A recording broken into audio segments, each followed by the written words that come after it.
Somewhere in your family, a father, a grandfather, an uncle, a neighbor down the street who used to fix your bicycle, there is probably a man who came home from the Pacific. He did not talk about it. He sat in a chair on Sunday afternoons and watched the football game and drank one beer and did not talk about it. When you asked, he changed the subject. When your grandmother asked, he stared at the wallpaper. This is the story of one of the nights that explains why. If you are old enough to remember the sound of Walter Cronkite reading the evening news, you are old enough to remember a time when every American on this continent knew the word Guadalcanal. It was on the front page of every newspaper in the fall of 1942. It was in the newsreels before the movies. It was the word your mother whispered when the letter from the War Department came to the house down the block. Today, most Americans could not find it on a map. But 83 years ago, on a Friday morning in August of 1942, on a strip of white sand at the mouth of a stagnant creek on the northern shore of that island, a young man from Philadelphia was about to hold down the trigger of a machine gun until it glowed red in his hands. He was 21 years old. In 4 hours, he would be blind for the rest of his life. In 4 hours, more than 200 Japanese soldiers would lie dead in front of his gun, part of nearly 800 who would die on that sandbar before the sun came up. And the Marines who fought beside him that night, the boys of 19 and 20 and 21, did something in the dark at 3 o'clock in the morning that has been misunderstood for 80 years. They let the enemy come. They watched them cross the sand. They did not fire, not at 100 meters, not at 50, not at 40. This was not a mistake. This was fire discipline. And this is the story of the night the Pacific War began to turn. The time is 3:10 in the morning. The date is August 21st, 1942. 200 Japanese soldiers are running across a strip of sand no wider than a suburban driveway. They are running in silence. Their boots barely touch the ground. Their rifles are held low. Their bayonets catch the faint green light of a flare that has just burned out overhead. They are elite infantry from the 28th Regiment of the Imperial Japanese Army, one of the most storied light infantry units in the Pacific, and they are less than 100 meters from the American line. 90 meters, 80, 50. On the far side of the creek, hidden behind sandbags and coconut logs and palm fronds, the American machine guns are already loaded. Young men are already lying behind them, cheeks against the wooden stocks, fingers curled inside the trigger guards. Not one of them fires, not one. 30 meters. Now the Marines can hear the sand under Japanese boots. They can hear breathing. They can smell sweat and gun oil carried on the humid tropical air. Still, no one fires. They are waiting. Waiting because their officers have taught them what every American infantry officer has been taught since 1918, that at close range on ground the enemy must funnel through. Patience is not cowardice. Patience is arithmetic. Every meter closer the enemy comes is one more meter he cannot escape. But to understand why the Marines waited, why they let a full battalion of the Emperor's finest walk to within 30 meters of their guns before pulling the trigger, we have to go back, 2 weeks back, to a morning when 11,000 young Americans woke up on the deck of a ship and looked out at an island most of them had never heard of. The morning was August 7th, 1942. The island was Guadalcanal, a green, mountainous scar of jungle in the southeastern Solomon Sea, named by Spanish explorers 4 centuries earlier for a village in Andalusia. But Guadalcanal had an airfield, or rather, Guadalcanal was going to have an airfield. Japanese naval construction battalions had been carving one out of the coastal plain at Lunga Point for weeks. When it was finished, land-based Japanese bombers would be able to reach the sea lanes between the United States and Australia. They would be able to cut the supply lines. They would be able to isolate the entire South Pacific. The airfield had to be taken, and it had to be taken now. So on that morning, the 1st Marine Division came ashore. They came ashore under the command of Major General Alexander Archer Vandergrift, 55 years old, Virginia-born, quiet, methodical, the kind of officer who spoke in complete sentences and never raised his voice. Vandergrift had spent his career in the small wars of the Caribbean and had never commanded a division in combat. Neither had most of his officers, neither had almost any of his men. They were young, painfully young.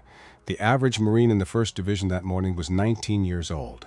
Some were 17 and had lied about their age. Some were 21 and already married. Almost none of them had ever fired a rifle at another human being. They landed against no resistance. The Japanese construction workers ran into the jungle. The unfinished airstrip fell into American hands within 36 hours.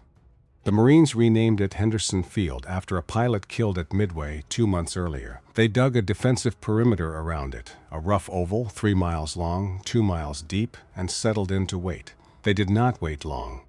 2,500 miles to the north, at the Japanese naval fortress on the island of Truk, a 50-year-old Army colonel was reading a cable that had just arrived from Rabaul.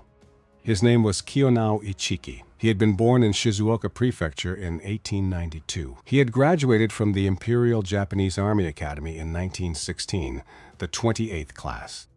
He had spent 2 tours as an instructor at the infantry school in Chiba, where he had drilled into an entire generation of young officers a single, uncompromising doctrine. The doctrine was this: spirit defeats matter. The bayonet defeats the machine gun. The Japanese soldier, properly trained and properly motivated, is worth 10 of any enemy on earth. Ichiki was not a philosopher. He was a believer, and he had proof. On the night of July 7, 1937, Ichiki had been the battalion commander whose actions escalated the incident at the Marco Polo Bridge outside Beijing, the incident that ignited full-scale war between Japan and China. In the 5 years since, he had watched his doctrine be vindicated on battlefield after battlefield. China had fallen, Malaya had fallen, Singapore had fallen, the Philippines had fallen. American and British armies, twice the size of the Japanese forces attacking them, had surrendered, been captured, been marched to death. The bayonet worked. The spirit worked. Ichiki had been chosen earlier that summer to command the ground assault on Midway Island. The Japanese Navy's catastrophic defeat there in June had canceled his mission. He had never gotten the chance to test his doctrine against the Americans. Now, reading the cable from Rabaul, he was being given that chance. His orders were simple. Take a portion of the 28th Regiment, roughly 900 men, the elite advance element, and land on Guadalcanal. Move to the American airfield, recapture it, drive the Marines into the sea. The cable also contained an intelligence estimate. According to the estimate, there were approximately 2,000 American troops on Guadalcanal. This was the first mistake. There were not 2,000 American troops on Guadalcanal. There were 11,000.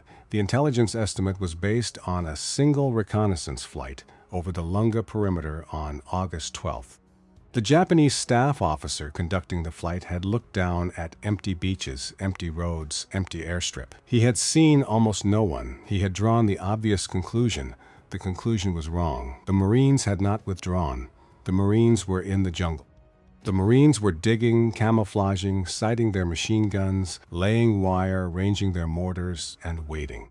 The Marines were doing exactly what Marines are trained to do, and they were doing it invisibly, under a triple canopy of palm and mahogany and vine from a plane at 10,000 feet.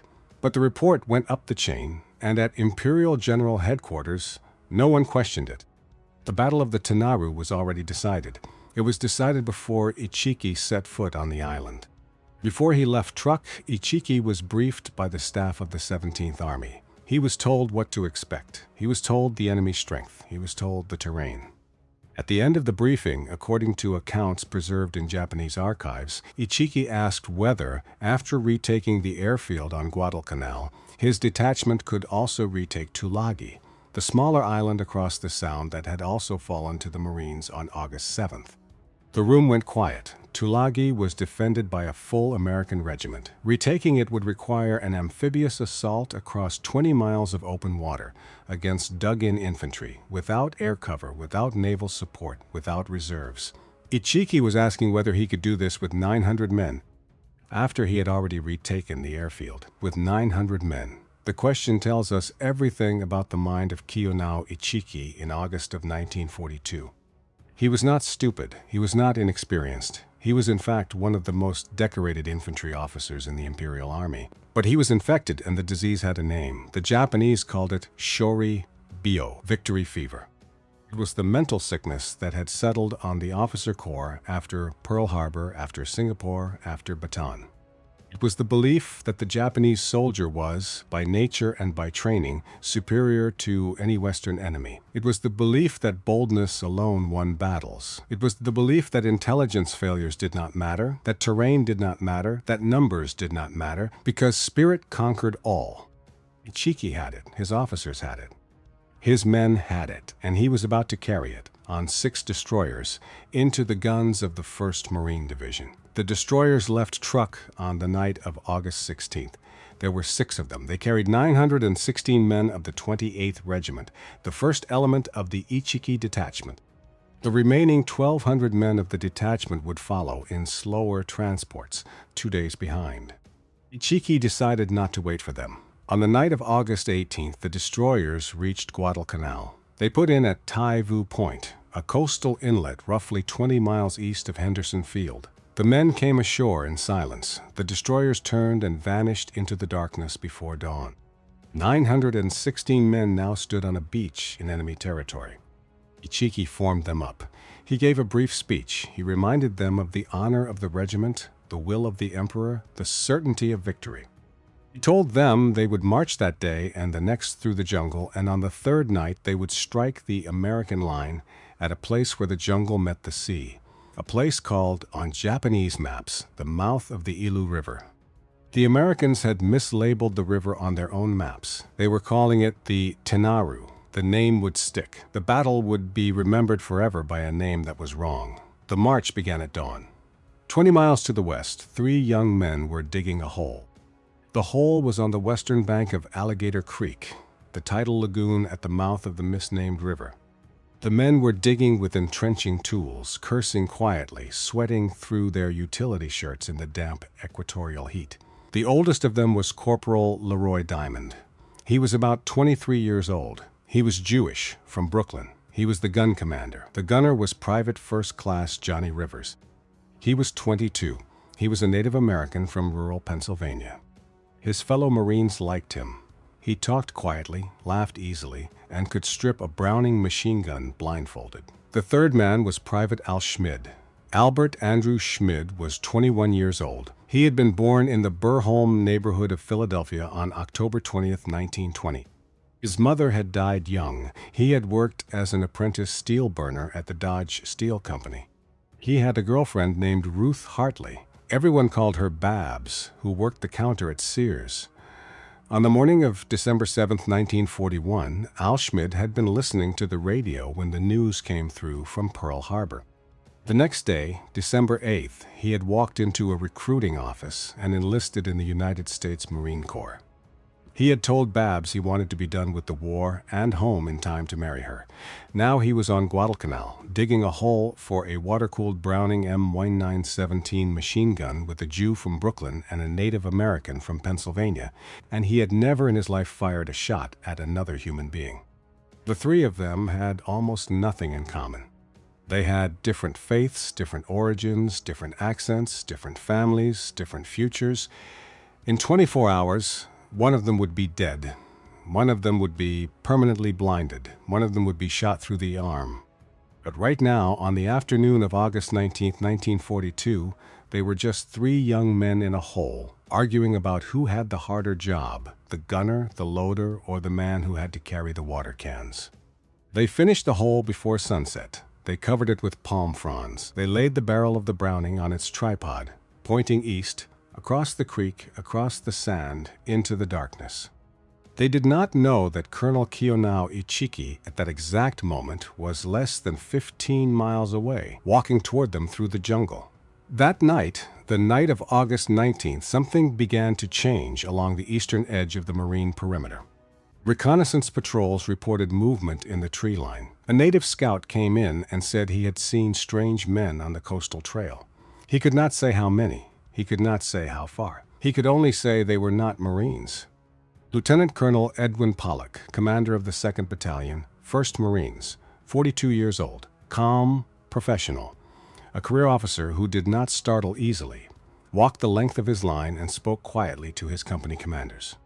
He told them to double the watch. He told them to keep the men off the skyline. He told them to be ready. He returned to his command post and waited. He had a bad feeling. He would spend the next day trying to understand what exactly was coming toward him. He would not understand it, not really, until a man staggered into his command post late on the night of August 20th with his throat cut and his arms sliced open and his mouth full of blood. The man was not an American. The man was a 50-year-old retired policeman from Guadalcanal who had, that same morning, been captured by soldiers of the Ichiki Detachment. They had tortured him for hours. They had bayoneted him multiple times. They had left him for dead. And somehow he had gotten free and made his way through the darkness to the American line. His name was Jacob Vuza, and he was bringing the warning that would help save the 1st Marine Division. He was about 50 years old. He had been born around the year 1892 in a small village on the northern coast of Guadalcanal. He had been educated by missionaries. He had joined the armed native constabulary of the British Solomon Islands Protectorate in 1916, the same year Kiyonao Ichiki graduated from the Imperial Military Academy in Tokyo. He had served as a policeman for 25 years. He had risen to the rank of sergeant major. He had retired in 1941 at the age of 49 to spend the rest of his life fishing and farming and watching his grandchildren grow up. The war had not permitted this. When the Japanese had come to the Solomons in the spring of 1942, Vuza had volunteered his services to a young Scottish officer of the Coast Watchers, a man named Martin Clemens, 27 years old, a former district officer of the British colonial administration. Clemens had been hiding in the hills, watching Japanese ship movements, radioing intelligence to Australia. He needed men who knew the jungle. Vuza knew every path on the island. On August 7th, the day the Marines had landed, Vuza had found an American Navy pilot from the aircraft carrier USS Wasp lying in the brush behind Japanese lines. The pilot had been shot down. Vuza had guided him for 2 days through enemy territory back to the American perimeter. When they arrived, one of the Marines had given Vuza a gift. The gift was a small American flag. It was made of silk. It was about the size of a handkerchief. It could be folded 4 times. Vuza folded it and kept it in his loincloth. He carried that flag for the next 13 days. He was wearing it, folded against his skin, when the Japanese found him. It was the morning of August 20th. Vuza was returning from a scouting mission east of the American perimeter. He was moving alone, on foot through jungle he had known for 50 years. He was doing what he had done for the Marines a dozen times already, counting soldiers, marking positions, memorizing paths. A Japanese patrol saw him first. They stopped him, they searched him, they found the flag. He was taken to a clearing near a coconut grove. He was tied to a tree with his hands behind his back and his ankles bound together. A Japanese officer began to ask him questions. How many Americans on the island? Where were the machine gun positions? Where were the artillery batteries? Where was General Vandergrift's headquarters? Vuza did not answer. He did not answer the first time. He did not answer the second time. He did not answer for the next several hours. The officer became angry. He drew his sword. He did not use the sword on Vuza, not yet. Instead, he ordered one of his soldiers to use a bayonet. The bayonet went into Vuza's arms. He did not speak. It went into his shoulder. He did not speak. It went into his face, tearing through the skin below his eye. He did not speak. It went into his stomach. He did not speak. Finally, the blade went into his throat. Blood filled his mouth. Blood filled his airway. He could no longer have spoken if he had wanted to. The Japanese officer waited. He watched. He listened. Vuza made no sound. Finally, satisfied that the old man was dying, the officer gave an order. The patrol gathered their equipment and moved off toward the west, toward the American perimeter, toward the position where the rest of Ichiki's detachment was assembling for the night attack. They left Jacob Vuza tied to the tree. They assumed he would be dead within the hour. They were wrong. Vuza was 50 years old. He weighed perhaps 140 pounds. He had multiple bayonet wounds. He had lost, by later medical estimates, close to half the blood in his body. He could not close his throat. He could barely see out of his right eye. His left arm was almost useless, but his hands were still tied behind him, and his mouth still worked, and the rope binding his wrists was made of ordinary jute, thick, coarse, tough, but not impossible. He worked at the rope with his teeth. He twisted his head against the bark of the tree. He worked saliva and blood into the fibers to soften them. He could not see the rope.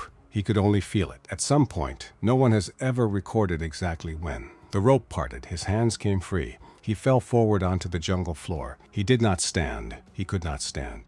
So he began to move, crawling, half walking, dragging himself through the darkness in the direction of the American lines.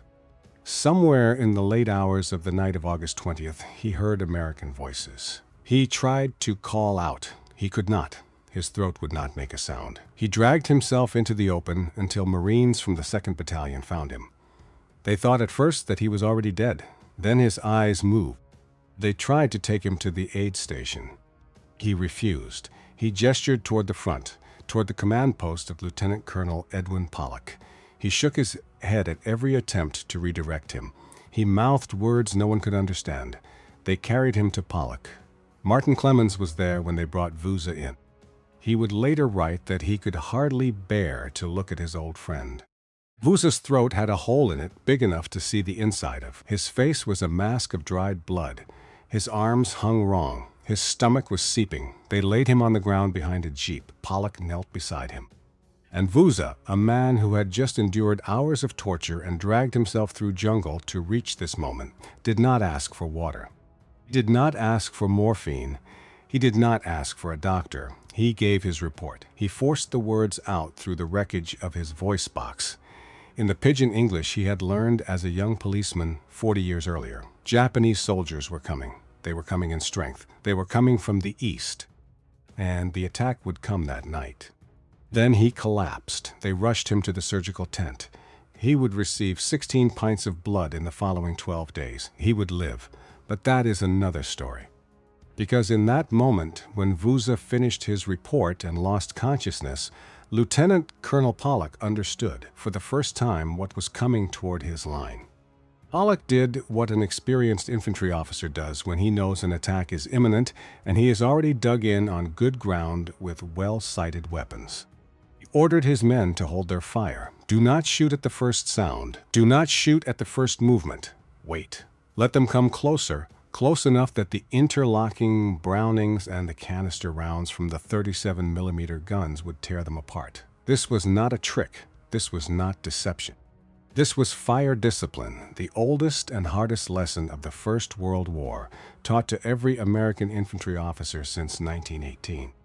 Every soldier's instinct is to shoot the moment he sees an enemy. Every officer's job is to make him wait. The Marines on the eastern perimeter that night would have to wait for men to walk up to their guns. Some of the men in those machine gun pits were 19 years old. Some of them had never fired a Browning at anything but a paper target. They were about to fire it into the faces of the finest light infantry regiment in the Imperial Japanese Army. The terrain worked in their favor. Alligator Creek was not, in fact, an alligator creek. There are no alligators in the Solomon Islands. There are saltwater crocodiles, which the Marines had never seen before and could not identify. The creek itself was not really a creek. It was a tidal lagoon, brackish and slow-moving, cut off from the sea by a narrow sandbar that ran at low tide, no more than 25 to 30 meters across. That sandbar was the only way across. The Japanese had to funnel through it.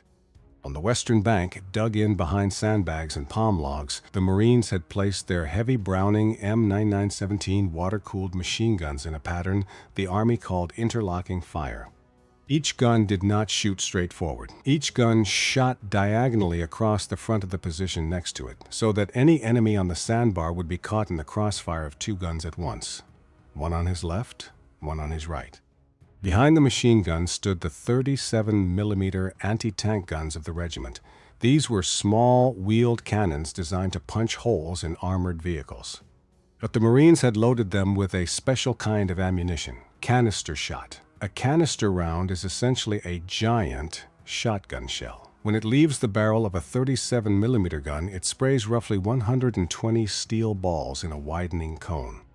At 50 meters, that cone is wide enough to sweep an entire sandbar. Behind the canister guns were 81mm mortars.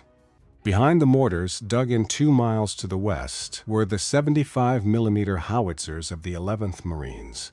Behind the howitzers was Henderson Field, and on Henderson Field were the Wildcats and the Dauntlesses that would take off at first light. The Marines were not defending a beach. They were defending a killing zone, and Ichiki was about to walk his men straight into the middle of it. The first sound came at 1:30 in the morning. It was mortar fire, Japanese fire, dropped on the western bank of the creek, mixed with bursts from Japanese machine guns firing wildly into the trees. The purpose of this fire was not to kill Marines. The purpose was to make the Marines shoot back, to get them to reveal their positions, to expose their machine guns, to draw them out. The Marines did not shoot back. They lay in their holes. They listened. They waited. Then, at some minute between 3 o'clock and 3:10, a green flare rose over the sandbar and burst. And in that sickly green light, roughly 100 Japanese soldiers came running out of the trees on the eastern bank, screaming. They were screaming in English, or trying to. "Marine, you die. Marine, you die tonight." They came at a full run, in a mass, with their rifles held forward and their bayonets fixed. They crossed the sandbar in less than a minute. They crossed 60 meters, they crossed 50 meters, they crossed 40 meters.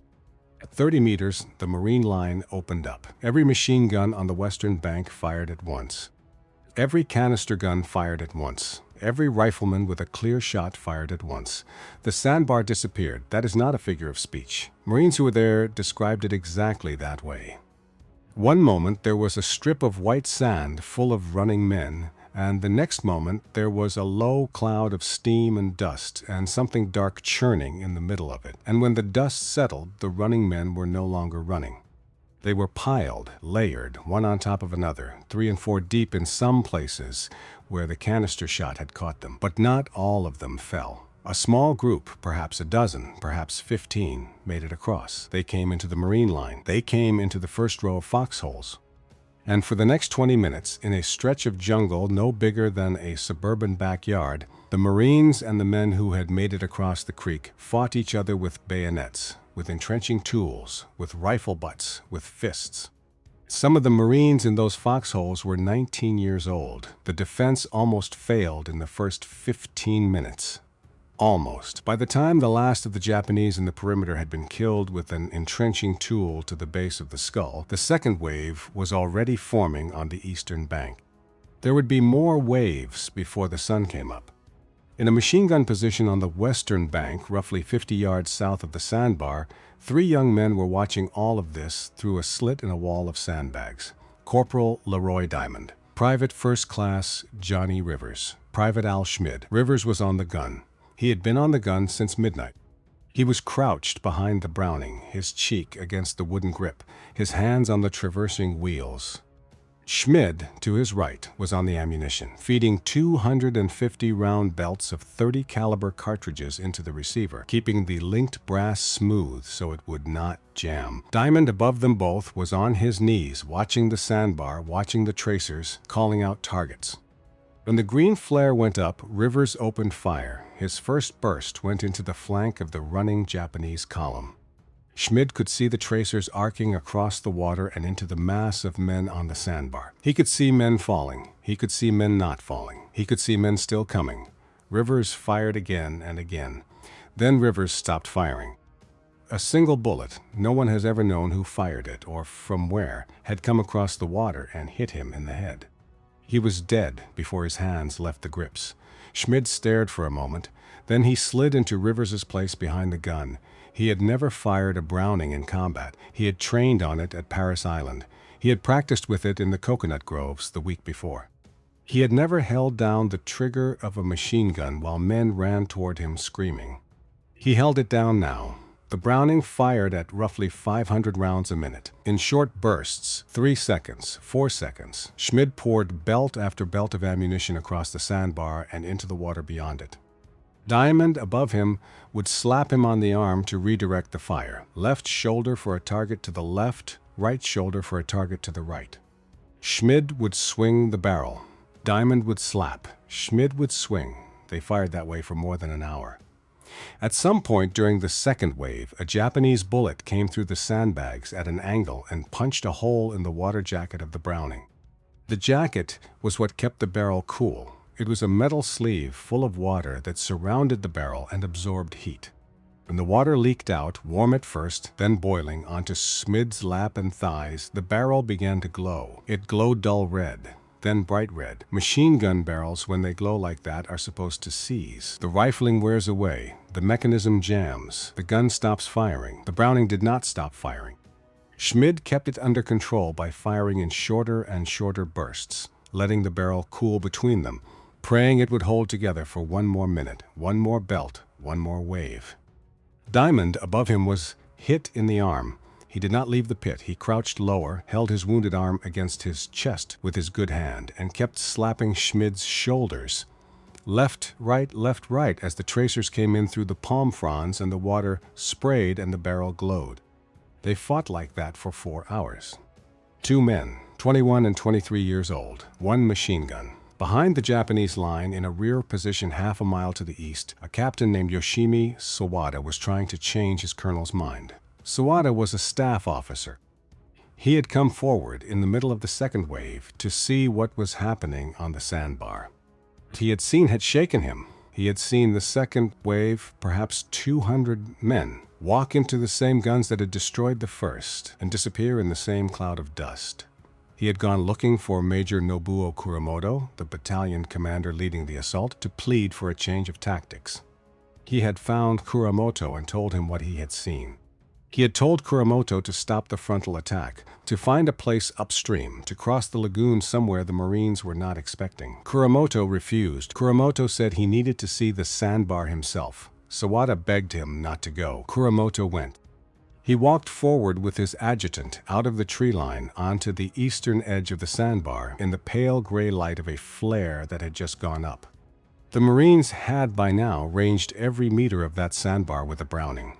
Kuramoto and his adjutant did not take 3 steps before both of them were killed. Their bodies fell within a foot of each other and were still there when the sun came up. Sawada turned and ran to the... He found Colonel Ichiki in a command post further back in the jungle. He gave his report.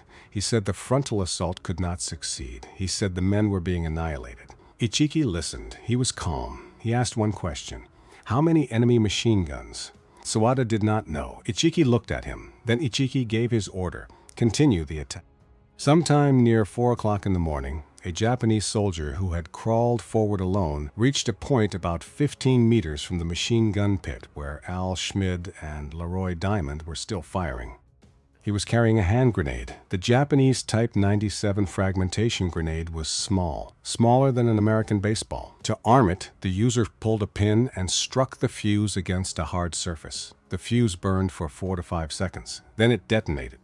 The soldier struck the fuse against the buttstock of his rifle. He waited. He threw. The grenade came through the palm fronds and landed inside the machine gun pit, about a foot from Al Schmid's leg. Diamond saw it. There was no time to move. There was no time to shout. The grenade exploded. Fragments went into Schmid's right hand. Fragments went into his right forearm. Fragments went into his right shoulder. Fragments went into his face. 2 fragments went into his eyes. His right eye was destroyed instantly. His left eye was torn open and would never see again. Al Schmid, 21 years old, a steel worker from Philadelphia. A boy who had joined the Marine Corps to be done with the war and married to a girl named Babs, went blind in a Japanese hand grenade explosion at approximately 4 o'clock in the morning on August 21st, 1942. He was 21 years old. He would never see the color of anything again. He did not leave the gun. He could not see the sandbar. He could not see the tracers. He could not see the Japanese soldiers who were still coming. But he could still feel Diamond's hand on his shoulder, left, right, and he could still feel the trigger under his finger, and he could still hear the sound of the men running toward him.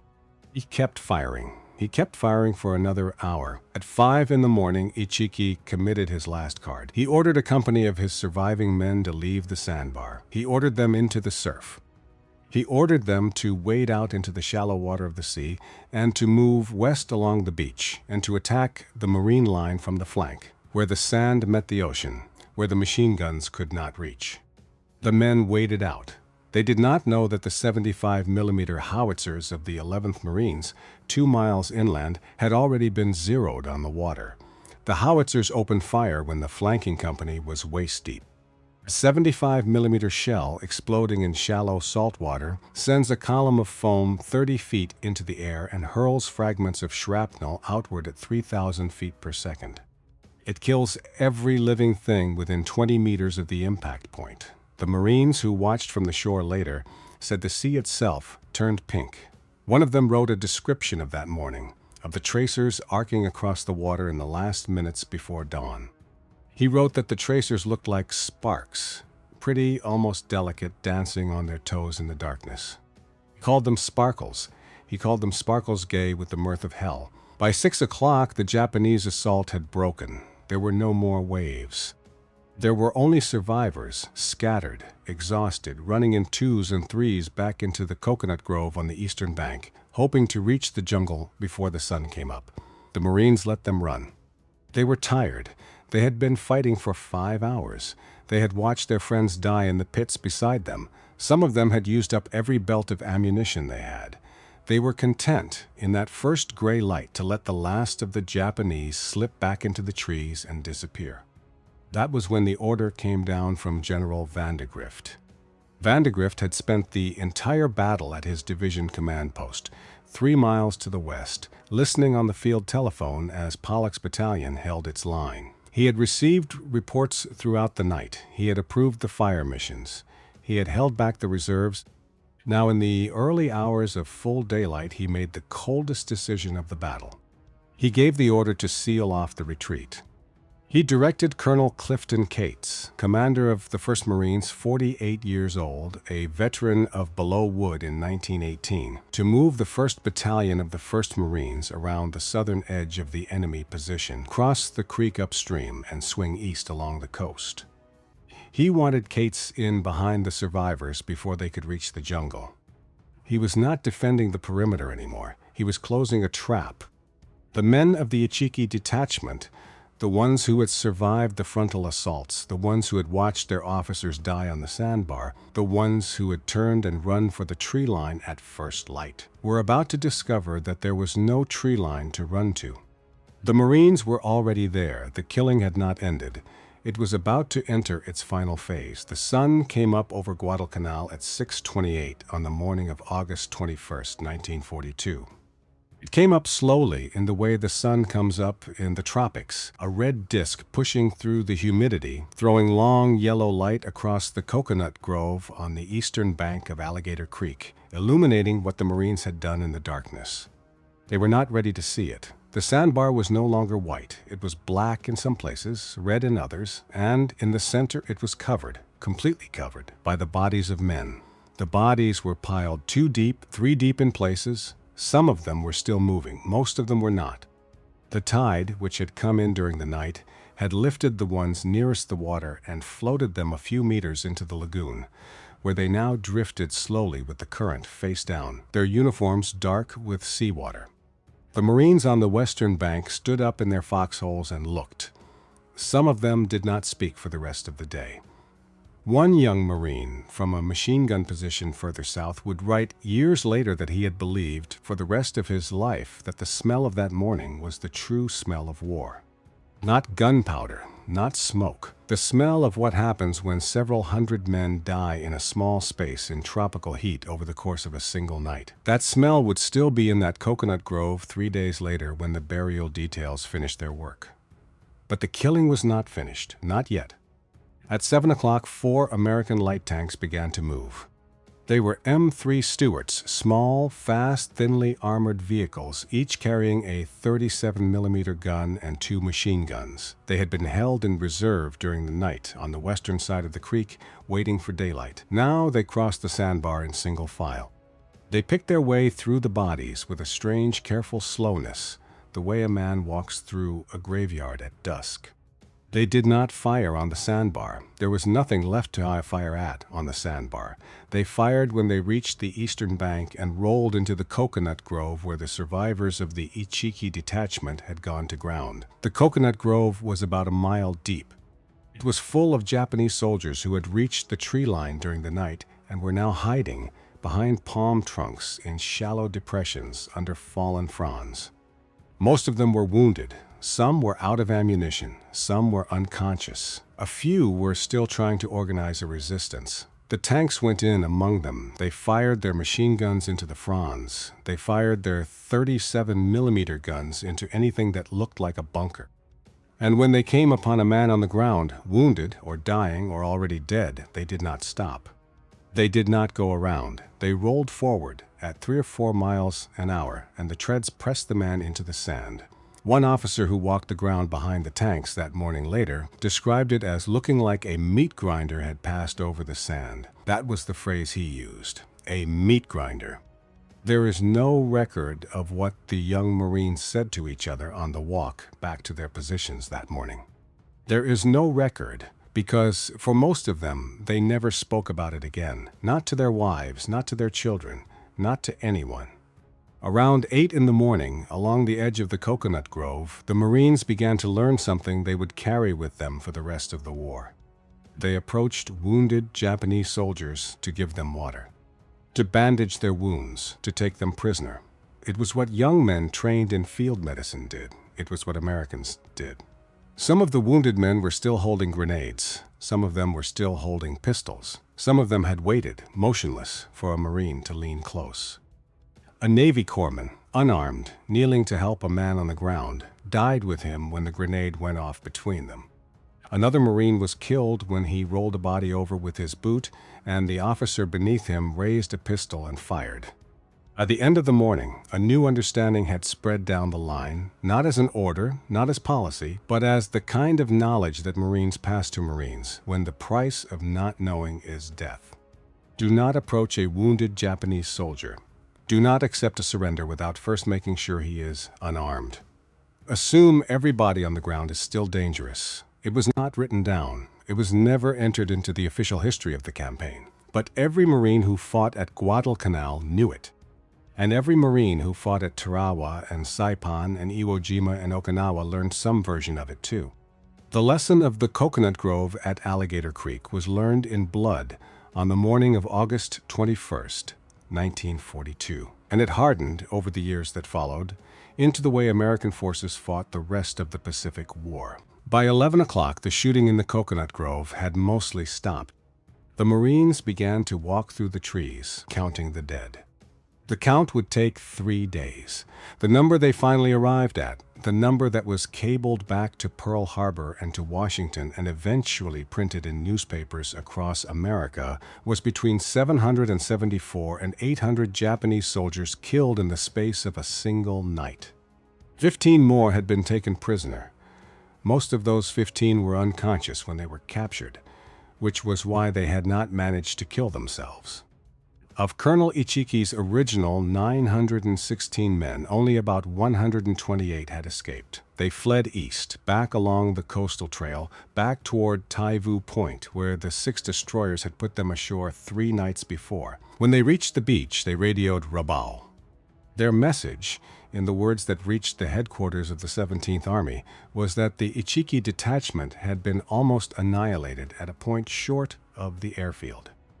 At Rabaul, the officers of the 17th Army read the message and refused to believe it. They cabled back. They asked for clarification. They asked whether the message had been garbled in transmission. A regiment of the Imperial Japanese Army could not be almost annihilated in a single night by a defensive line of the United States Marines. That was not what happened in this war. That had never happened in this war. They asked again. The survivors radioed again. The message did not change. The Marines had lost 41 men killed and 71 wounded. The exchange rate was almost 20-1. Colonel Kiyonao Ichiki died sometime between 5 and 7 o'clock on the morning of August 21st. The exact time is not known. The exact cause is not known. There are 2 accounts, and both are in the historical record, and no one can tell you which one is true. The first account is Japanese. According to the Japanese account, Ichiki understood sometime after the failure of the flanking attempt in the surf that his mission had failed. He gathered the men still with him at his rear command post. He unwrapped the regimental colors of the 28th Infantry Regiment. He set the colors on fire. He watched them burn. Then he drew his tanto, The short blade an officer of the Imperial Army carried for exactly this purpose, and he opened his stomach in the ritual manner. The second account is American. According to the American account, Ichiki was killed in the fighting sometime during the last hour of the battle, when a bullet from a Marine machine gun found him near his forward observation post. His body, according to this account, was later identified by documents in his tunic. Either version is possible. Neither has ever been definitively proven. What is certain is this. On the morning of August 21st, 1942, Colonel Kiyonao Ichiki, the man who had escalated the Marco Polo Bridge incident, the man who had believed in the primacy of spirit over matter, the man who had asked whether he could also take back Tulagi with 900 men, was dead on the eastern bank of Alligator Creek. He was 50 years old. He was buried, along with most of his regiment, in a mass grave that the Marines dug 3 days later with a bulldozer. The bulldozer was needed because there were too many bodies to bury by hand. The Japanese Imperial General Headquarters in Tokyo took several days to accept what had happened. When they finally did accept it, they responded in the only way the Doctrine allowed them to respond. They sent more men. 3 weeks later, at a piece of jungle high ground south of Henderson Field, a fresh Japanese brigade under a general named Kiyotake Kawaguchi launched another night attack against the Marine perimeter. This attack was better planned than Ichiki's. It came from 3 sides. It came with more men. It came with more artillery. It failed too. That battle was called Edson's Ridge. Hundreds of Japanese soldiers died there. A year and a half later, on the island of Saipan in the Mariana Islands, the last surviving officers of a doomed garrison would organize the largest banzai charge of the entire war. 4,311 Japanese soldiers would die on the morning of July 7, 1944, running at American machine guns with bayonets and, in some cases, with bamboo spears. The lesson of Alligator Creek was never learned by the men who needed to learn it. That understanding of how deep the will to die ran on the other side, of what it would take to end this war, was one of the reasons the war ended the way it ended. On the morning of August 21, 1942, somewhere in the row houses of Philadelphia, a young woman named Ruth Hartley, Babs to her friends, was getting ready for another day at work. She was in her early 20s. She worked behind a counter at Sears. She had a photograph of a young Marine in a frame beside her bed. She did not yet know that on an island she had never heard of, 6,000 miles away across the widest ocean on Earth, the young man in that photograph had just gone blind. The telegram would come in time. She would read it. She would go inside. She would sit down. And when he came home, carried off a train by 2 Navy corpsmen, his face still bandaged, his hands feeling for the platform he could not see, she would be there. She would marry him. The men who had fought that night at Alligator Creek scattered, as the men of every war eventually do, into the rest of their lives. Jacob Vuza spent 12 days in the surgical tent behind the Marine perimeter. He received 16 pints of blood, an amount that, in a man his size, is essentially a complete replacement. Somehow he lived. 12 days after he had reached Pollock's command post with his throat opened, he walked out of the hospital tent on his own feet. General Vandergrift presented him with the Silver Star personally. Vuza went back to work. He served as the chief scout for the 2nd Marine Raider Battalion under Lieutenant Colonel Evans Carlson on the long patrol behind Japanese lines that November, 30 days in the jungle, hundreds of Japanese soldiers killed, a handful of Marines lost. Vuza came out of the jungle at the end of it, thinner and quieter, and reported for further duty. The war ended. He went home to his village. He returned to his family. The Americans gave him the Silver Star and the Legion of Merit. The British gave him the George Medal and made him a member of the Order of the British Empire. Queen Elizabeth II later promoted him to Officer of the Order of the British Empire. In 1979, when he was in his late 80s, she promoted him again, this time to Knight Commander of the British Empire, and he became, formally, Sir Jacob Vuza. He was also made an honorary Sergeant Major of the United States Marine Corps. He died on March 15, 1984, in his village on Guadalcanal at the approximate age of 92. His memorial stands today in front of the police headquarters building in Honiara, the capital of the Solomon Islands. The plaque, placed there by the Marine Raider Association many years after the war, ends with a single line: "We dedicate to Sergeant Major Vuza, friend of the Marines." Al Schmid was flown to a naval hospital in the fall of 1942. His eyes were beyond repair. The Navy doctors examined him and told him what he had already been told at the aid station on Guadalcanal, that he would not see again, ever. He was 22 years old. He was engaged to a woman named Ruth Hartley back in Philadelphia, who had been waiting for him since the previous December. When he was well enough to travel, he was sent home. He wrote her a letter first, dictating it to a nurse, in which he told her that he understood completely if she did not want to marry a blind man. She met him at the train station. She married him. The Marine Corps awarded him the Navy Cross for his conduct at Alligator Creek. The citation described how he had continued to man his machine gun after being blinded by a grenade. Life magazine put him on the cover. A journalist named Roger Butterfield wrote a book about him. Warner Brothers made a movie about him in 1945, Pride of the Marines, starring John Garfield as Schmid and Eleanor Parker as Ruth. For a few years after the war, Al Schmid was one of the most famous enlisted men in America. Then he was forgotten in the way America forgets its wars. He and Ruth had a family. They moved to a small house on the northeast side of Philadelphia. He worked as a parts assembler for a metal stamping company. Later they moved to Florida, where he lived out the rest of his life. Every year, on the night of August 20th, he would sit in a chair in his living room and not speak to anyone until the next morning. His wife, Ruth, understood. He died on December 1st, 1982, in Florida. He was 62 years old.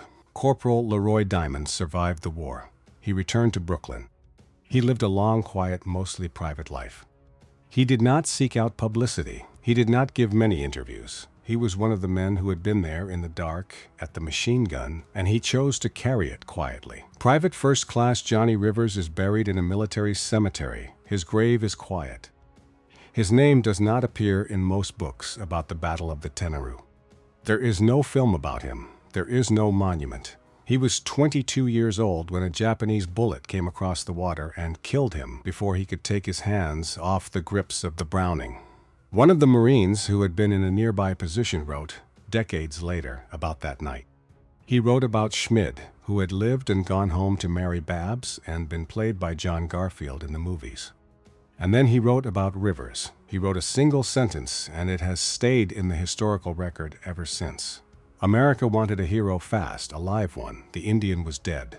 Lieutenant Colonel Edwin Pollock finished the war as a colonel. He went on to serve in later campaigns. He retired eventually as a lieutenant general. Colonel Clifton Cates, who had commanded the encirclement force on the morning of August 21st, went on to command the 4th Marine Division at Tinian and Iwo Jima. In 1948, he became the 19th Commandant of the Marine Corps. Alexander Vandergrift was awarded the Medal of Honor for his conduct of the entire Guadalcanal campaign, the 6 months of grinding, brutal, back-and-forth fighting that finally ended in February 1943 with the last Japanese troops evacuated from the island. He rose to 4 stars. He served as the 18th Commandant of the Marine Corps from 1944 to 1947. He died in 1973. His memoirs are still in print. Martin Clemens, the young Scottish coast watcher who had walked to Pollock's command post beside Vuza's stretcher on the night of August 20th, returned to civilian life after the war. He wrote a book about his years in the Solomon Islands. He remained a friend of Vuza's until Vuza's death and outlived him by several years. He was one of the last men alive who had been there, who had seen the moment Vuza gave the report that helped save a battalion, and he died with the memory of it still clear.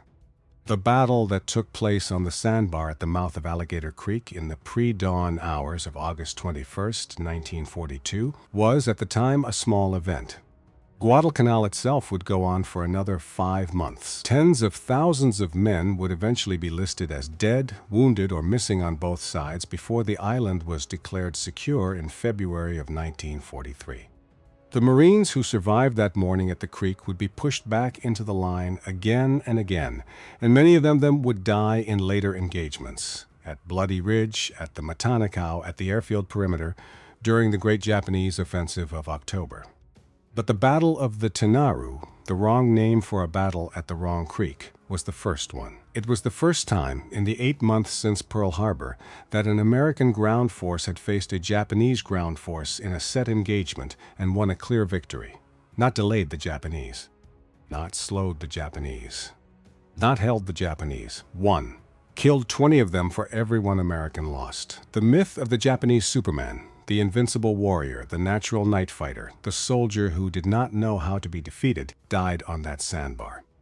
Died in the space of about 4 hours, between 3:10 and 7 o'clock in the morning, in front of a machine gun manned by a blind kid from Philadelphia and a wounded Jew from Brooklyn.